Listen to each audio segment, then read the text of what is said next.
लंबी रैली निकाली गई। एडिशनल सीपी हाथों में तिरंगा लेकर निकले।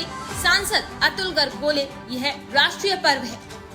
गाजियाबाद में स्वतंत्रता दिवस की तैयारियां तेजी से हो रही हैं। स्कूल, कॉलेज, शिक्षण संस्थानों में जहां रैली और सांस्कृतिक कार्यक्रमों का आयोजन किया जा रहा है, वहीं अमृत महोत्सव कार्यक्रम के तहत बुधवार को पुलिस लाइन से कलेक्ट्रेट तक पैदल तिरंगा यात्रा निकाली गई।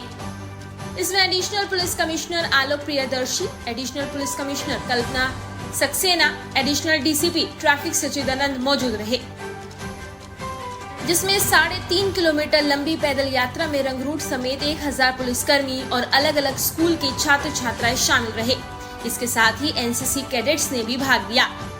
पुलिस लाइन से पुलिस की पैदल रैली निकाली गई। और लेटेस्ट अपडेट के लिए सब्सक्राइब करें वेलकम इंडिया न्यूज चैनल।